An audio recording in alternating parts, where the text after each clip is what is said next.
What's up, ladies and gentlemen? How's it going? It's Dan here from Cryonoir. Welcome to another one of my game making journey episodes. Now there's a lot to unpack in this one, so I think we'll just jump straight into it. Now that me and Josh had got a character design that we were happy with, the basics of movement and level generation down, it was time for us to really start pressing on. The next part that needed setting up was an additional level type so that we could get the engine to not only procedurally generate a level layout, but also the type of level as well. I cracked on designing some industrial looking tiles with vents and meshes on them, and Josh got to work altering the engine and making a background for this world as well. He also did some work on resizing the viewport and optimising the level generation, and then suddenly we had two pretty good looking levels. As an extra layer of polish, we added a dust sprite that would spawn if the player fell from a height. It was set up so that it would sample the colour of the world's tile set, so no matter which world your player was in, the dust would always match. It wasn't perfect, but it was in, and it could be improved and iterated on later. Another week or so on, and that's exactly what we'd done.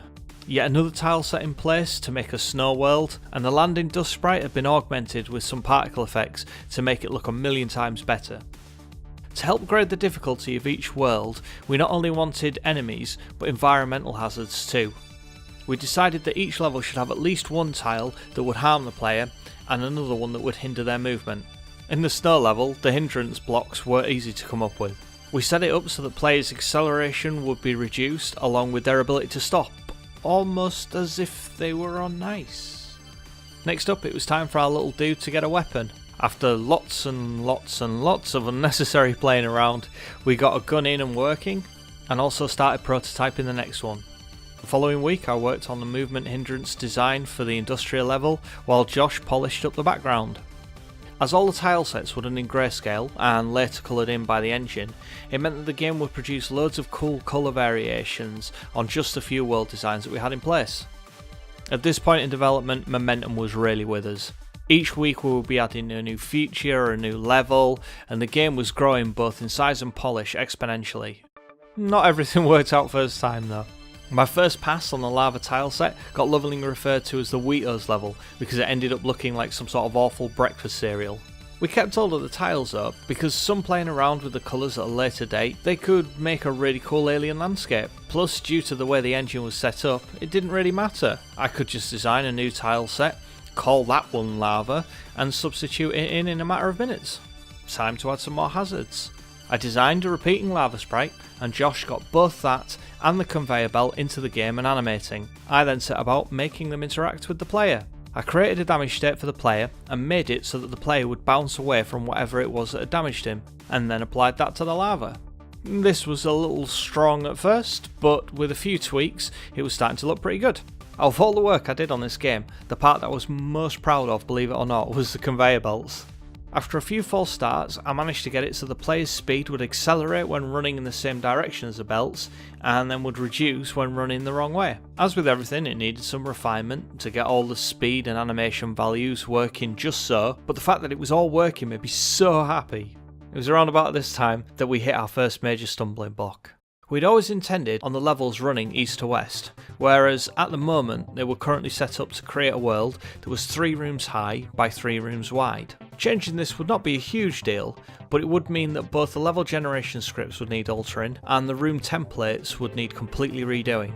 Unfortunately, a couple of months previously, Yo-Yo Games, the makers of Game Maker Studio, had stated that they were no longer going to be supporting Game Maker 1.4. They had launched Game Maker 2 about a year ago, however neither me nor Josh had really gelled with it yet, whereas we had both had years of working with 1.4. At the start of the project, we both felt that 1.4 was a safer bet, as we knew it very well, and we'd hoped that the project would be finished before support had ended. However, this had proven to not be the case. Yo-Yo Games were stopping support quite a lot earlier than we anticipated, and the game was taking a lot longer as well. After much deliberation, we decided that as we needed to rebuild the level generation scripts and templates, we might as well port it all over to Game Maker 2 and do all the alterations in there. I got to designing the new room templates, and Josh started transferring the scripts over to Game Maker 2. As the templates were all sorted as blocks of numbers, this meant that all level design amounted to was putting blocks of numbers on a Word document and using your imagination to try and work out what the actual level would end up looking like. Needless to say, once they were in the engine, they were not what I would describe as cohesive. Plus, all the new level layouts had played havoc with the backgrounds that had previously worked faultlessly. Now, I can't speak for Josh, but certainly for me, this is where I began to feel really stalled by the whole project. The project had taken far longer than we'd ever dreamed of, and moving over to Game Maker 2 was not something that either of us had really wanted to do. But we pressed on. I'd been working on a storyboard of the intro cinematic for the game, whilst Josh designed some enemies and redesigned the laser sprite. Josh then added an additional larger enemy, and I finally got round to redesigning the lava tile set. I then also implemented a head stomp mechanic similar to Mario's, and Josh implemented a weapon switching mechanic and added one of the other weapons that I'd designed. Collectible goop was then added, which was to form the foundation for the game's ammunition and in-game currency. I scheduled more guns, and that was about it. I'd been playing around trying to sort out the double jump and wall jump mechanics, and we just stopped. I wanted to get a couple of levels close enough to the final form that I could make a trailer for the game. Something I could boost around Facebook, Instagram and Twitter that we could use for promotion. For that, we needed new backdrops for the levels. Something animated and polished that would look the part. I had already started on the lava level, so I pressed on with that. Due to its size and amount of frames of animation, it took literal months to do. I have to admit, I was hella pleased with the end result. During these months, me and Josh hardly spoke. After I was finished, I'd called Josh to see if he'd done any work on the game over the past few months. He hadn't. We had a chat for a while and both of us agreed that neither of us were fans of Game Maker 2. It's hard to say one thing that I really dislike about Game Maker 2, when it's way harder to say anything that I do like about it. I'm really not a fan of the node-based layouts for the objects and a few other things here and there. I mean, I don't know, it's hard to put my finger on.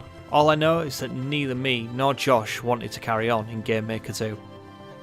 Right guys, thank you very much for watching. I hope you enjoyed the video, and if you did enjoy the video, hit the like and leave me a comment down below, and if you're new to the channel, hit the subscribe button. This is an ongoing series. You can see that there's, I don't even know what number this is, but yeah, there's a load more that came before it. If you want any more details about the game and the process, there's a whole load of devlogs. Just look for the ones with Eugene in the thumbnail. And yeah, thank you very much for watching guys. Take it easy, I will see you around. Bye bye.